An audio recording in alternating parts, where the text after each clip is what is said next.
Abrimos, señoras y señores, la tertulia correspondiente este miércoles 1 de abril del año 2020. Tertulia domiciliaria. Aquí estamos saludando, vamos por orden, a Martín Bueno. Buen día.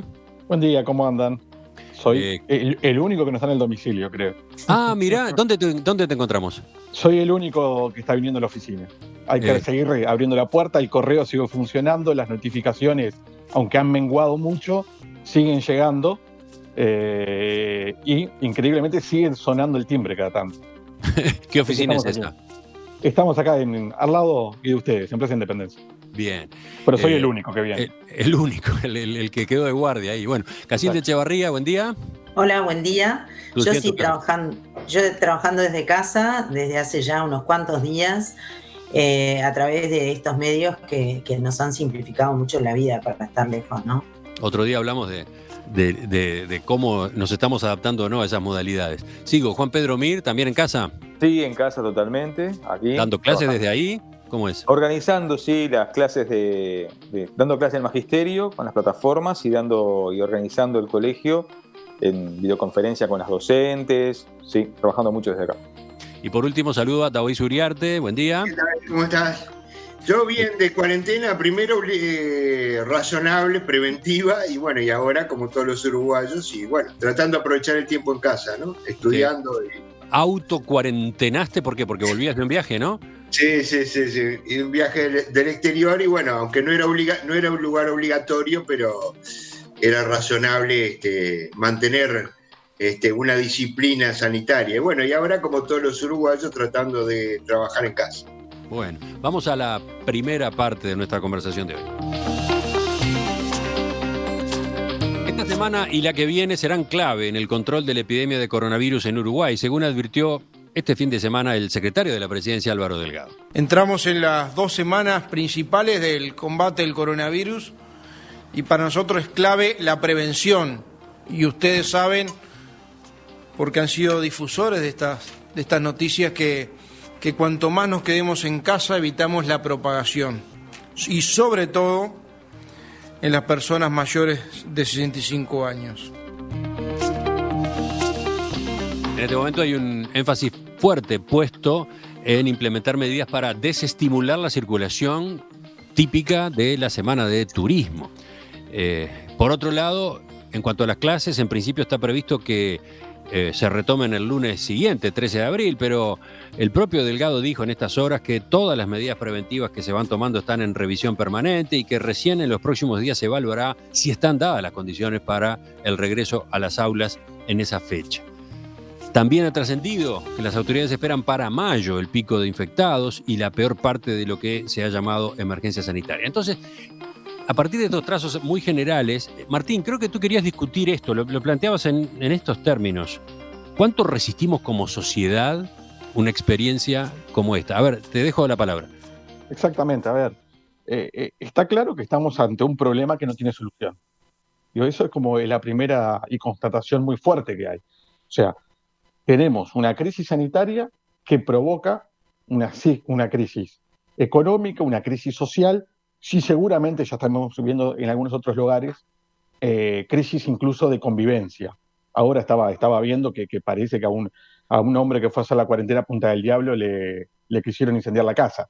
O sea, ya llegando a crisis de convivencia muy grandes. Ahí estás hablando, sí, de un problema que se está dando en materia de convivencia, ¿no? Los habitantes de una zona, en este caso un balneario del departamento de Rocha, que dicen no vengan, no queremos que vengan de Montevideo, por ejemplo, con el riesgo de traernos el contagio, ¿no? O sea, se expresan con el no vengan, lo cual es razonable en el tono de las medidas, pero van más allá del no vengan. Van llegan al punto de intentar incendiarle la casa al señor que no cumplió. Entonces, lo que digo es, estamos ante un problema sin solución. Este problema se está dando en diferentes continentes y cada continente tiene sus realidades diferentes. ¿Tá? Continente asiático, un continente que seguramente sea mucho más ordenado que nosotros, con un apego a las normas mucho mayor que nosotros, y recién te escuchaba a ti, Emiliano, hablando sobre el supervisor, ¿no? Hay mucho menos compromiso y tienen mucho menos en su ADN los conceptos de libertad. Por lo tanto, ante una situación de crisis como es esta, seguramente puedan manejar mucho mejor a su población. Después tenemos un continente como el europeo, que es un continente rico, en términos generales, con redes de contención amplias, redes de contención en primer lugar personales. Las propias personas, sus allegados, sus familias, sus trabajos, tienen redes de contención propias. Y después es un continente que los propios estados suelen ser bastante paternalistas. Hay una segunda red de contención muy importante en Europa también. Primero, la de una sociedad con altos niveles de vida, y luego el propio Estado. Y luego llegamos a Latinoamérica, ¿ah? Donde yo creo que tenemos algunos problemas, que por eso digo, ¿hasta cuándo podemos tolerar esto? ¿En qué sentido? Tenemos como sociedad poco apego a las normas, ¿tá? Aunque hoy en día hay que decir que al menos en Uruguay uno siente que se está cumpliendo esta exhortación de manera acabada, de manera, en términos generales, pacífica, y hay un gran apego, pero lo que es real es que tenemos un Estado pobre, ¿tá? Y una población que tenemos al menos 300.000, 400.000 personas que no tienen red de contención alguna. ¿tá? Estamos a una quincena de que empezó esto y tenemos 300.000 personas o 2.000 personas que están ya, parecería, entrando en una crisis de alimentación. Entonces digo, bueno, uno tiene y esto con qué yo lo relaciono, con el tiempo. Bueno, ¿cuánto es? ¿15 días? ¿Un mes? ¿2 meses? ¿3 meses? ¿4 meses? Porque si esto es 3, 4 meses, realmente ahí habría que entrar a evaluar, y no, diríamos, con la liviandad e irresponsabilidad que lo hacen otros líderes, por ejemplo, Bolsonaro, que claramente se ha mostrado absolutamente irresponsable en toda esta situación, pero sí, si esto va para 3, 4 meses, habría que analizar qué estamos previniendo y qué estamos causando. Y lo último que digo, y acá nombro a Juan Pedro, que seguramente tiene un conocimiento de causa, todos estos niños, los miles de niños que van a escuelas de contexto crítico, a tiempo completo, que hoy están en sus casas, que realmente son miles y miles de niños que viven en un contexto, o sea, el contexto crítico no se le dice así porque sí, hay carencias de afecto, de estructuración familiar. O sea, ¿qué estamos causando en esos niños de 4, 5, 6 años?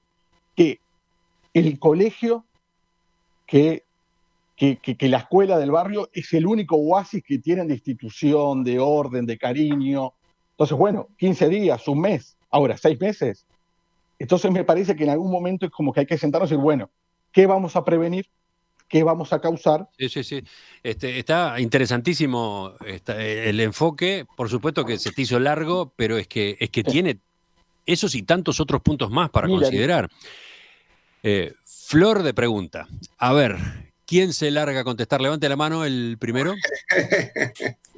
Taoís, vamos contigo primero, dale. Y después, bueno, no, la verdad que el problema es real. Comparto el problema. No tengo una visión tan apocalíptica. Creo que el Uruguay tiene defensas importantes. En América Latina tal vez sea el que tiene la mejor seguridad social. Los números que estamos manejando sí son 300.000 personas. Bueno, es el 10% de la población que está en situación de riesgo. Bueno, también tenemos desde el punto de vista económico reservas importantes, pero también tenemos una solidez institucional, que yo creo que eso es lo más importante, para llegar a soluciones consensuadas que nos permitan salir. Esto es una crisis, y es una crisis global, mundial, con lo cual la gente dice, bueno, esto no es culpa de un gobierno ni es culpa del Uruguay, esto es un problema mundial, y bueno, ¿cómo nos ponemos de acuerdo y todos vamos a perder un poco, y todos sabemos, es decir, que frente a una situación de crisis no podemos vivir ni vamos a vivir como en los tiempos felices. Pero bueno, yo creo que hay posibilidades en esta sociedad, en este Uruguay que vivimos actualmente, y yo creo que soy optimista, inclusive creo que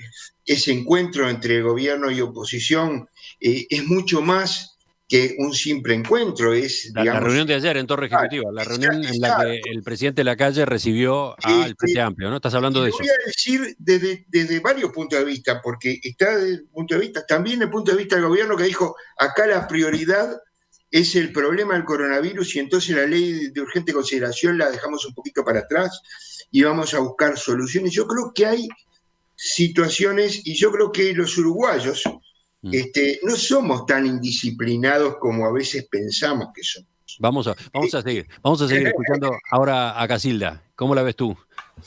Bueno, yo creo que es muy importante en esta última encuesta que da la mayoría de la población, sea de la tienda que sea, no es un apoyo político, es un apoyo a las medidas. Entonces creo como Daoís que al fin y al cabo no somos tan indisciplinados como creíamos y que haciendo una buena comunicación e intentando que la gente entienda que realmente estas son las medidas que tenemos que tomar para aplanar la curva de contagios, porque seguramente nos vamos a contagiar muchos más de los que hoy se contagiaron en cuanto empecemos a soltar un poquito la cuarentena. Pero lo que se trató en este momento fue de proteger a los más vulnerables desde el punto de vista de la salud y desde el punto de vista económico, focalizando los recursos de uno y otro aspecto, y además intentando que los hospitales no se vieran superpoblados en la necesidad de los CTI y de los respiradores. Es más, no estábamos todavía preparados en los primeros días de marzo como para recibir una montaña de gente enferma, cuando digo enferma, digo con complicaciones, ¿no? Uh-huh. Entonces, yo creo que estamos en el buen camino. Como decían recién, es muy difícil saber cuánto tiempo nos va a llevar y eso genera angustias, genera incertidumbre, genera también la necesidad de ingresos de algunas personas que no tienen la posibilidad, como tenemos otros, de trabajar de lejos. Entonces, es un dificilísimo equilibrio entre todos esos aspectos que hay que tomar en cuenta. La paciencia es el don que más tenemos que cultivar en estos días, que probablemente sea el que más nos escasea, pero tenemos que confiar en que este proceso tiene que ser paulatino hacia el contagio más generalizado y protegiendo a las personas que con enfermedades preexistentes pueden ser de mayor riesgo. Sí, eso está claro, pero claro, al mismo tiempo estamos pasando por un experimento, ¿no? Un experimento sin precedentes. Pero es universal. Sí, ahí está. Muy bien, es universal. Por eso mismo, también, ahí está otra de las dimensiones que lo hacen sin precedentes, ¿no? Pero que nos tiene a todos acomodándonos como podemos, ¿no? Dejando de lado incluso lo económico, que vaya si es serio y grave, después está simplemente el día a día, ¿no? Hay alguna de estas creaciones ingeniosas que andan circulando por allí que plantea bien algunos de los, ¿cómo decirlo?, de los puntos críticos, ¿no? Dice, por ejemplo, me siento como en Navidad, me baño, me arreglo, me perfumo para venir a sentarme en el comedor de mi casa, ¿no?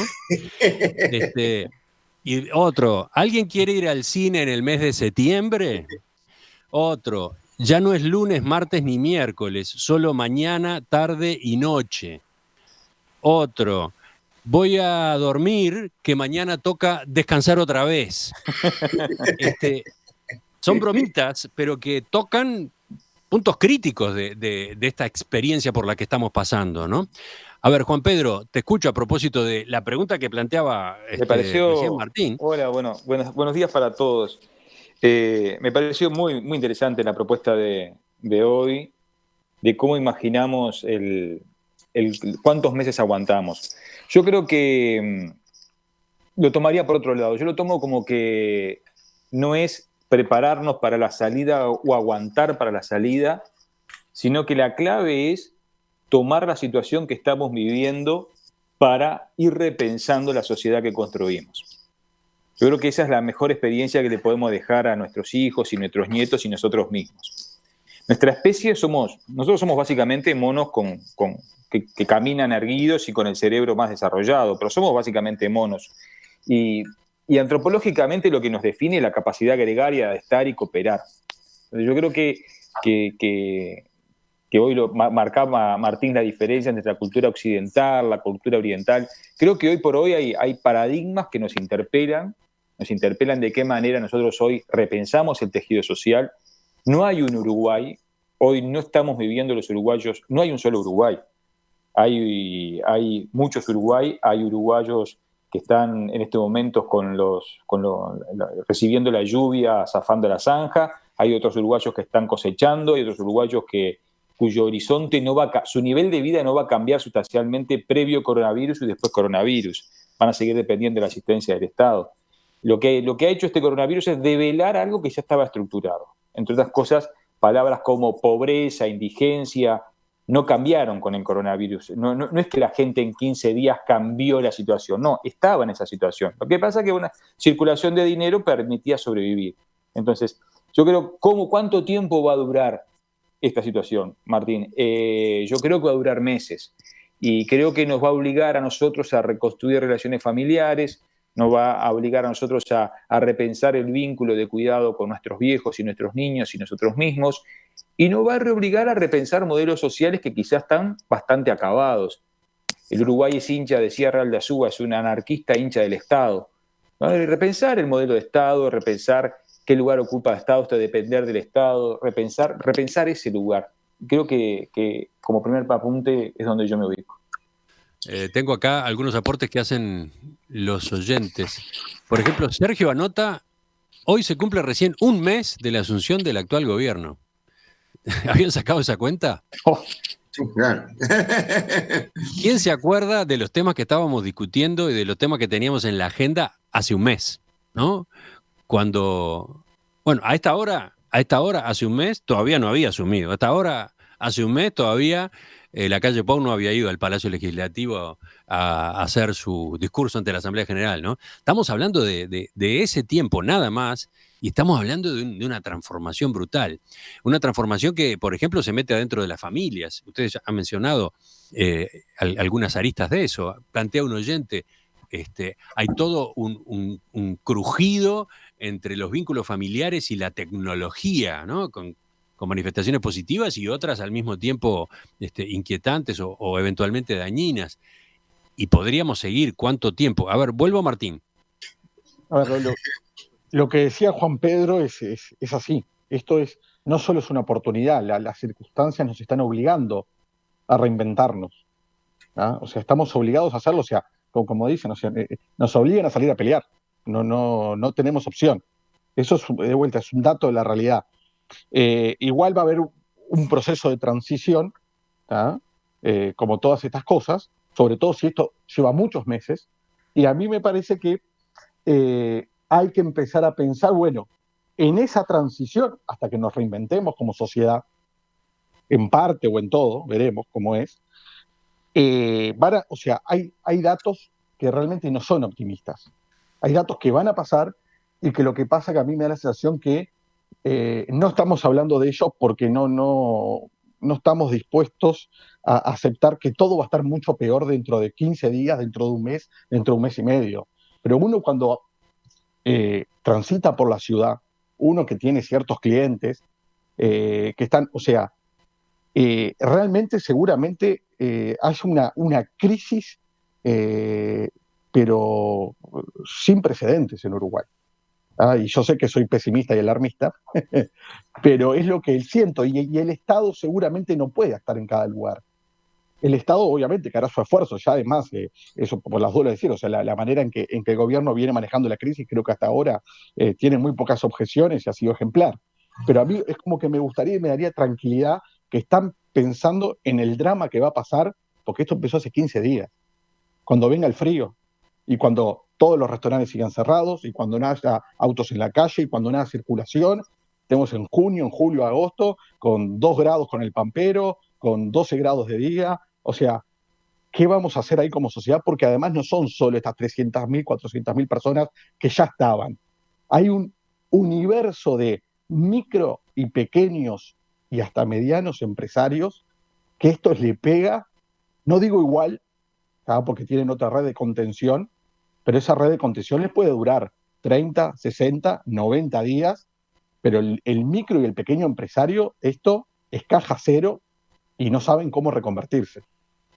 Volvemos ahora a Casilda.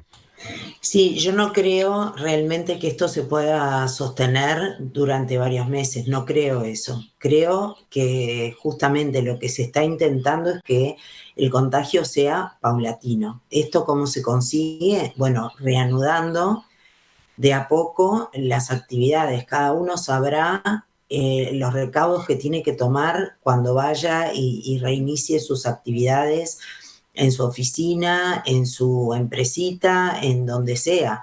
Tendremos que acostumbrarnos. Yo creo que hubo un gran llamado para lo que es la higiene de la gente, que hay gente que no está educada en permanentemente lavarse las manos, en tener la cara alejada, digamos, de las manos y tener los ambientes pulcros. Hay gente que no tiene esa educación.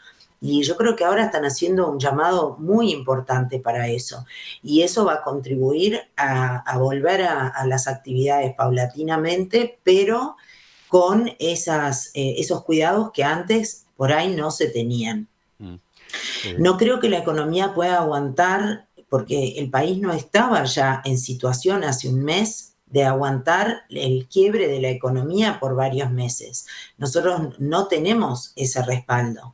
Entonces, el Estado no crea riqueza. Las ayudas que se están dando en todos los niveles más necesitados salen de algún lado. Es decir, estamos perdiendo la oportunidad de destinar esos recursos a otras cosas.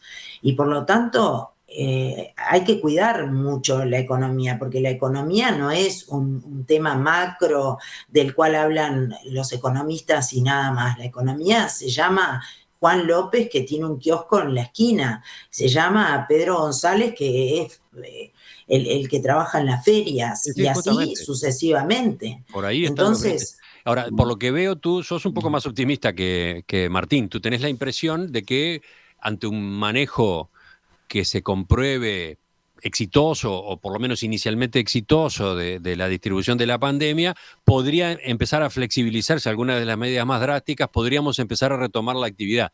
Ahí yo está creo que justamente, sí. ahí está justamente uno de los puntos, ¿no? Ahí está un punto Sí. de las discusiones. ¿Se podrá dar ese paso o no? ¿Qué giros puede llegar a tener esto desde el punto de vista sanitario? Es todo muy incierto, ¿no? Vuelvo a Daoíz ahora. Yo creo que lo más cercano, y por suerte es lejano, pero lo más cercano a esto es una guerra, ¿verdad? Es Es decir, parecido, y claro. acá hay un tema de adaptación. Si todos estamos pensando en que mañana se termina, pasado se termina, lo único que podemos saber es que esto se va a terminar. Pero mientras tanto hay que adaptarse a la situación y yo creo que las sociedades tienen esa capacidad. Porque hoy en día es cierto, tenemos un quiebre económico, ahora también estamos en un régimen de austeridad, que en realidad nadie sale al exterior, nadie hace un gasto extra. Es decir, las sociedades se adaptan, si no, no podrían haber pasado en la historia, por supuesto que lleva un sacrificio. Yo creo que lo más importante es cómo hacemos para adaptarnos mientras dure esta situación y después cuáles van a ser los planes para recuperarnos de esta situación. Y eso es lo que hay que pensar. Pero no creo que haya que ser apocalípticos. Por supuesto que de estas situaciones se aprende y se va a aprender mucho. Ahora, yo creo que el Uruguay tiene sus ventajas, tiene muchas ventajas de ser una sociedad ordenada, de tener una economía ordenada, y no, estábamos muy lejos de estar en una economía en quiebra. Problema puede tener la Argentina con esto, el propio Brasil. No es que nosotros no vayamos a tener problemas, pero nuestros problemas, dentro de todo, por escala, por la inserción, por cómo estamos mirados a nivel internacional, por las reservas que tenemos, yo creo que se puede salir en una forma ordenada y, por supuesto, en un consenso como sociedad que tenemos que tener con respecto a esto y, por supuesto, privilegiando a quienes están menos privilegiados. No vamos a agotar el tema hoy, ni aunque dispusiéramos de toda la mañana. Pero lo que queríamos, a partir de la propuesta de Martín, era justamente hacer uno más, porque no es el primero, pero uno más de estos encares, un poquito más allá del día a día. ¿Cerramos contigo, Juan Pedro? Bueno, cómo no.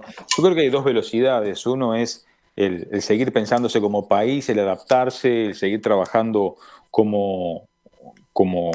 no dependiendo solamente de las decisiones gubernamentales, sino que el tejido social se fortalezca, que se fortalezcan las acciones educativas, las acciones como la que está haciendo desde este espacio, haces tú, Emiliano, de ayuda al debate social. Y por otro lado, necesariamente el apoyo a los ciudadanos que se encuentran en peor situación, que creo que las medidas que ha tomado el gobierno son importantes, son interesantes, pero que creo que necesariamente se tienen que incrementar. Me parece yo que el gobierno no puede dejar de aumentar, de poner más que canastas el dinero en el bolsillo de los ciudadanos excluidos, de esa forma, a través del desarrollo de las asignaciones familiares, a través del desarrollo no solo de canastas, sino de dinero que pueda circular en las comunidades, que pueda circular en el almacenero de la esquina, es una forma central. Y los elementos que hacen el cuidado de la infancia no se pueden descuidar ni un momento. Hoy hablaba Martín del tema, bueno, tenemos este año van a nacer 40.000 niños. Por las estadísticas del INE, 1.200 de esos niños van a estar en condiciones de extrema pobreza. Entonces, tenemos que ir a ellos directamente, a sus familias, al cuidado de sus familias, porque un año en el desarrollo de un niño es 20 años en el desarrollo de un adulto o 30 años en el desarrollo de un adulto. Entonces, combinar la mirada global con las miradas focalizadas de intensa acción. Y creo que esto, me inclino más a pensar que no se soluciona en 2 o 3 meses, creo que esto nos pone a prueba como comunidad, como orientales, y creo que bueno, vamos a salir adelante. ¿Sí? No va a ser fácil, pero vamos a salir. Puntos suspensivos, ponemos.